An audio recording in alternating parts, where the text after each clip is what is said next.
And he was sort of involved politically there in London, you know.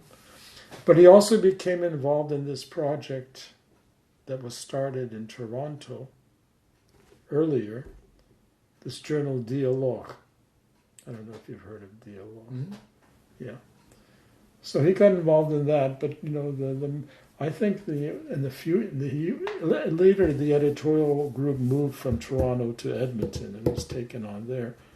But initially, the principal sort of mover, the key person here in Toronto, was Bohdan Krawchenko's idea, but the key person was Myroslav Shkandrij. Okay. Initially, he was the one who got the journal off the ground here. And it was an irregular publication, and it was supposedly smuggled into Ukraine through Fourth International channels, Okay. through Czechoslovakia and so forth. And we used to do trips into Eastern Europe. Not group trips. So we went on to meet our contacts in Czechoslovakia, Poland, even Yugoslavia. You and Bojcun? And others. There was a group of us. As I said, Krawchenko had been involved since the late 60s, before he came back to Canada, because he was doing a PhD. You know, when you're doing a PhD in Britain, you didn't take any courses. You could live anywhere and just write your dissertation.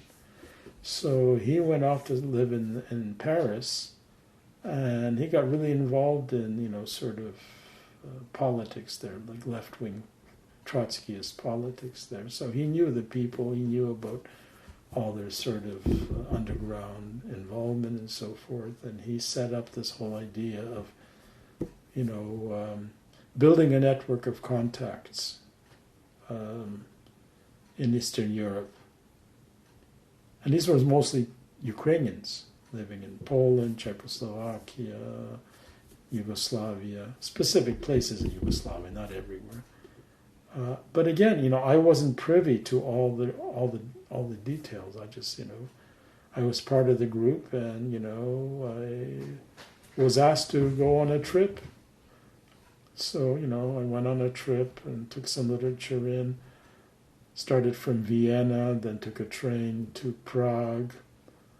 And I remember being on this train, and I was the only one in that car. In that railway car. And some guy came in, and I could swear he was acting drunk, but I thought it was an act, not that he was drunk. And I could swear, and he was talking at me, not talking to me, talking at me in Czech.